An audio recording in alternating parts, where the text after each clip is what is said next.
Fiduciaria y Alianza Valores les da la cordial bienvenida a una serie de videos tributarios sobre la declaración de renta para personas naturales bajo el marco de la reforma tributaria que introduce el sistema de rentas cedulares. Estos videos serán presentados por el Dr. Felipe Aroca Lara. Felipe es socio fundador de Aroca Vives Abogados. Ha tenido más de 10 años de experiencia profesional en firmas como Pose Herrera Ruiz en su larga trayectoria profesional de 16 años de experiencia.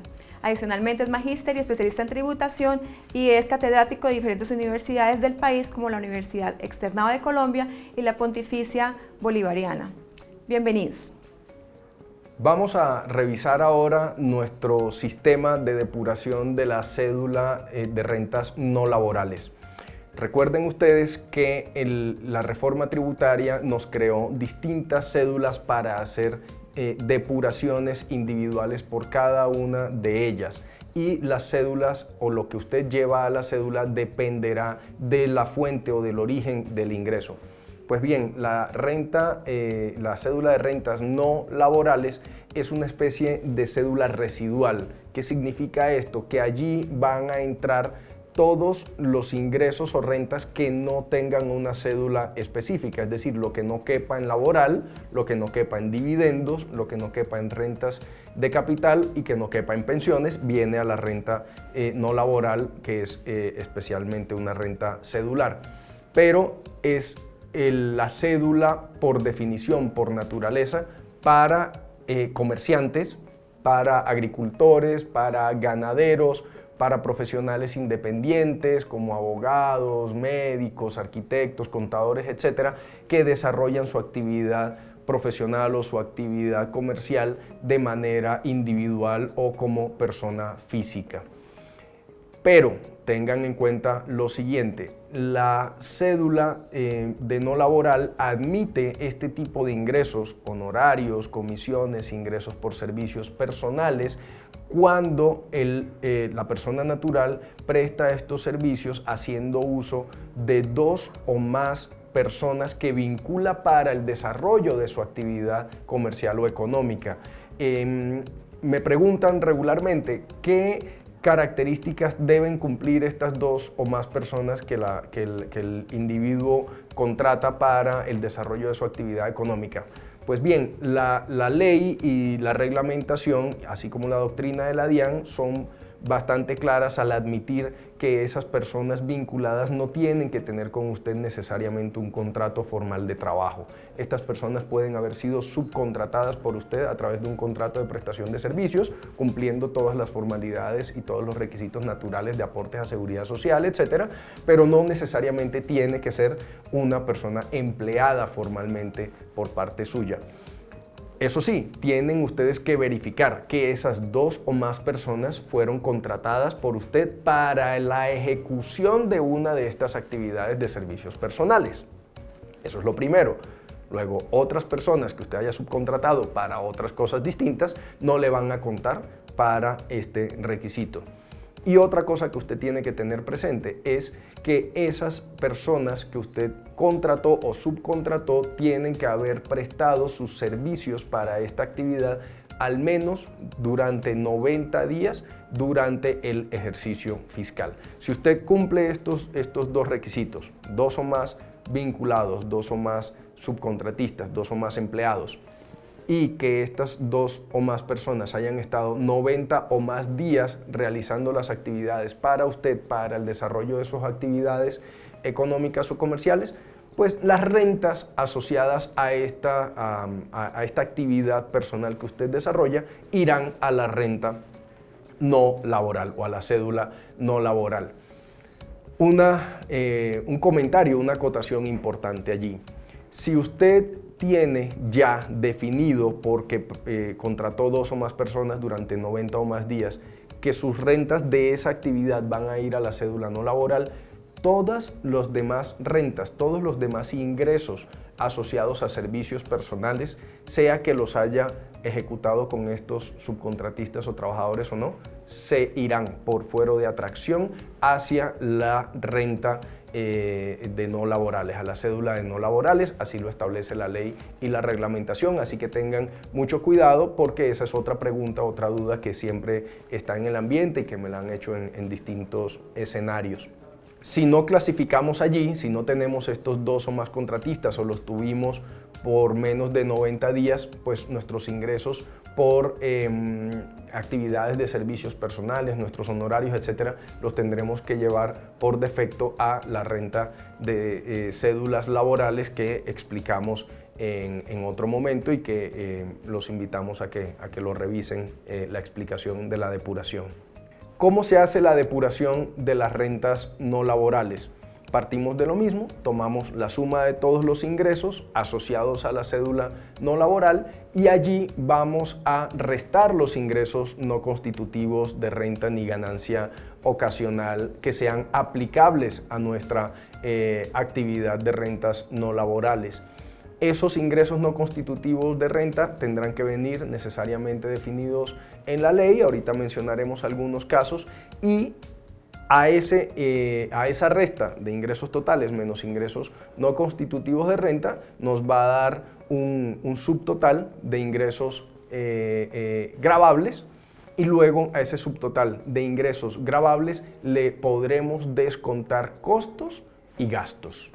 Y esa es una diferencia sustancial que existe entre la renta no laboral y la renta laboral, porque en la renta laboral no tenemos admisión de costos y gastos, como lo dijimos en su oportunidad. En la renta no laboral sí tenemos la oportunidad de deducir costos y gastos. ¿Qué vamos a necesitar para poder deducir costos y gastos en nuestra cédula no laboral? Pues soportes. Vamos a tener que demostrar con facturas, con recibos, mucho cuidado, señores, con los pagos en efectivo, mucho cuidado con esos gastos que no están adecuadamente soportados, mucho cuidado con la aplicación de nuestro artículo famoso tradicional 107 del Estatuto Tributario, que nos exige al menos 3 condiciones básicas: que el gasto tenga relación de causalidad con mi actividad productora de renta, que tenga necesidad con mi actividad productora de renta, y que sea proporcional a los ingresos generados en mi actividad productora de renta. Si no cumplo alguno de estos 3 criterios, bien podrá el sistema o la administración tributaria en su oportunidad discutir la deducibilidad o la procedencia de ese costo o de ese gasto. Pero noten que hemos estado mencionando costos y gastos, no hemos hablado aún de deducciones, y los fiscalistas y quienes nos dedicamos a estos temas tributarios reconocemos que hay una sutil diferencia entre lo que es un gasto y lo que es una deducción fiscal, porque el gasto es un concepto técnico contable y la deducción es un concepto técnico tributario de la legislación tributaria. Aquí hemos estado hablando de gastos, de costos y gastos, refiriéndonos al término contable, porque de una manera más bien indirecta en la reforma de la Ley 1819 y su decreto reglamentario, lo que han dicho para la cédula no laboral es que estas erogaciones, estos gastos, estas expensas que hemos tenido que incurrir, siempre que estén soportadas y tengan relación de causalidad, necesidad y proporcionalidad, y que no estén prohibidas evidentemente en la legislación tributaria, pues deben ser aceptables en la depuración de las rentas no laborales, porque por definición las rentas no laborales corresponden a estas actividades profesionales que decidimos hacer a través de nuestro esfuerzo, de nuestra actividad personal, sin interponer una sociedad o una persona jurídica, sino que las desarrollamos a nivel personal. Pues bien, después de tener el ingreso total de la cédula no laboral, restar los ingresos no constitutivos, restar los costos, restar los gastos, tendremos un ingreso neto, y ese ingreso neto sí podrá ser luego objeto de una depuración adicional. A ese ingreso neto le vamos a restar las deducciones, que ya es un concepto netamente tributario, y le vamos a restar las rentas exentas. Pero mucho cuidado, vamos a restar deducciones tributarias y rentas exentas en un tope que no supere ni el 10% del total de mi ingreso neto tributario depurado, y que en ningún caso puede superar las 1000 VTs que vienen siendo para el año 2017 poco menos de 32 millones de pesos en el año. Eso significa una merma sustancial significativa a la posibilidad de tomar deducciones y exenciones en la cédula no laboral. Así que hay que tener eso siempre muy presente. Entonces ya hablemos de ejemplos más concretos sobre la depuración de la renta no laboral. Al ingreso total de las rentas que quepan en la cédula no laboral vamos a restar ingresos no constitutivos de renta. Esos ingresos no constitutivos de renta, ¿cuáles pueden ser? Pues evidentemente los primeros, los naturales, mis aportes obligatorios a la EPS, mis aportes obligatorios al fondo de pensiones obligatorias, sea que esté en el régimen público o que esté en el régimen privado de pensión obligatoria. Adicionalmente, si hago aportes voluntarios a mi fondo de pensiones obligatorias en el régimen privado, si me encuentro en el régimen privado, eso será ingreso no constitutivo de renta, sin limitación, pero mucho cuidado porque eso es un ahorro para la contingencia de la vejez. Si lo saco antes, ya lo mencionamos, en las cédulas laborales van a tener ustedes un castigo tributario severo con retención del 15% y además una cifra de ajuste hasta llegar eventualmente al 33% de impuesto. ¿Qué más podemos llevar como ingreso no constitutivo de renta? Por ejemplo, si obtuve una indemnización por daño emergente, una póliza de seguros, siempre y cuando cumpla las condiciones para tomar eso como no constitutivo de renta. Por ejemplo, una de las condiciones que tengo que reponer el activo que efectivamente se siniestró, porque ese es el principio detrás de ese ingreso no constitutivo de renta. Apoyos educativos que haya recibido por parte del gobierno, por ejemplo, mis aportes como independiente al seguro de riesgos laborales, a la administradora de riesgos laborales, ARL, eso ya la DIAN lo ha reconocido recientemente como una cifra que puede ser detraída como ingreso no constitutivo de renta si es que el independiente está pagando esta cobertura. Esos son los ingresos no constitutivos. Luego de esto, nosotros vamos a poder tomar costos y gastos con los criterios que ya mencionamos, que estén soportados, efectivamente pagados, que además cumplan con los requisitos de causalidad, necesidad y proporcionalidad del artículo 107.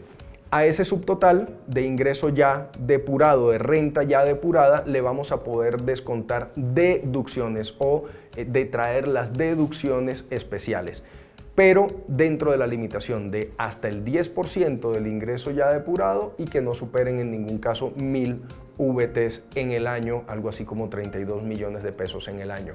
¿Cuáles son estas tres deducciones especiales? Aportes que los independientes pueden hacer a el fondo de cesantías, porque como nadie aporta por ellos, ellos podrán aportar, pero tendrán que ver que la limitación sea de hasta el 10% sin superar de 1000 VTs al año. Otro, el 50% del GMF o del impuesto del 4 por 1000. Ese aporte o ese impuesto que me están reteniendo las entidades financieras, la mitad puede ser deducible, pero sin superar 1000 VTs ni el 10% de mi renta ya depurada. Y por último, los intereses de vivienda, si es que tengo crédito para la adquisición de mi vivienda, pues también dentro del 10% y sin superar las 1000 VTs. Y si tengo algunas o todas o ninguna de estas deducciones, igual tendré que revisar si tengo alguna renta exenta. Estas rentas exentas también quedaron limitadas al 10% y no pueden superar las 1000 VTs en conjunto con las deducciones. Como verán, las limitaciones aplicables a las rentas no laborales son sustanciales, son muy representativas. Al margen de tener la posibilidad de tomar costos y gastos, pues es importante ver cómo deducciones especiales o rentas exentas fueron severamente limitadas. Allí un comentario especial merecen rentas exentas que antes de la reforma tributaria no tenían estas fuertes limitaciones. Por ejemplo, indemnizaciones por seguro de vida.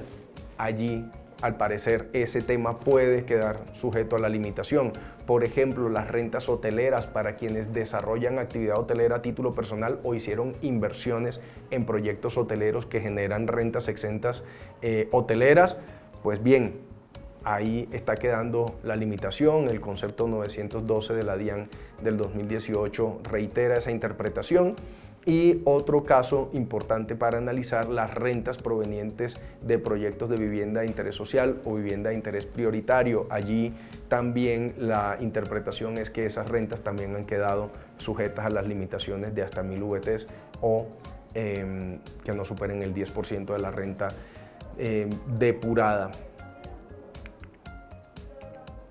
En tema de aportes al Fondo de Pensiones Voluntarias Visión administrado por Alianza Fiduciaria, tengan en cuenta que es una posibilidad importante que ustedes tienen al año de hacer estos aportes, de hacer este ahorro. Si lo están haciendo con distintas rentas, porque usted va a tributar sobre distintas cédulas, tengan muy presente que la DIAN ha reconocido a través de su concepto unificado 912 que usted podrá tomar la exención aplicable a este ahorro voluntario en las distintas cédulas a prorrata entre las distintas cédulas. Luego, si usted tiene cédula, va a tributar por cédula laboral y por cédula no laboral, será posible que el valor de su aporte al Fondo Voluntario de Pensiones Visión administrado por Alianza usted lo pueda distribuir proporcionalmente entre las distintas cédulas y así tener un mejor y mayor aprovechamiento del beneficio tributario que le ofrece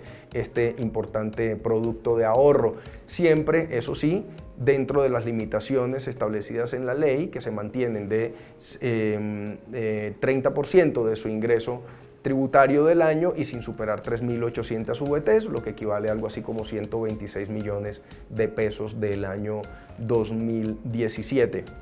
Luego, siguen siendo muy importantes, muy representativos y muy útiles los aportes a los fondos voluntarios de pensiones, pero hay que entender la dinámica de las limitaciones y cómo distribuir ese beneficio entre las distintas cédulas cuando sea el caso a prorrata, como lo ha aceptado la autoridad tributaria. Otro tema significativo relacionado con las rentas no laborales tiene que ver con la tabla de tarifas. Recordarán que cuando el proyecto de reforma tributaria estaba ya en las postrimerías en el Congreso a punto de ser aprobado, hubo un fuerte debate entre la sociedad y el gobierno en el seno del Congreso relacionado con el nuevo sistema de tarifas que el gobierno nacional estaba proponiendo en el año 2016, que a la postre terminó siendo implantado para la cédula no laboral y las de rentas de capital. ¿A qué nos referimos? A la tabla de tarifas. Ya lo mencionamos cuando hablamos de la renta cedular laboral, la tabla de tarifas para la renta laboral y de pensiones se mantiene la antigua, pero para esta nueva renta no laboral y rentas de capital, la tabla de tarifas es nueva y los rangos de tributación en esta tabla son muy distintos a los de la laboral. Y cuando me refiero a muy distintos, esas diferencias provienen de distintas razones. ¿Cuál es la primera gran diferencia?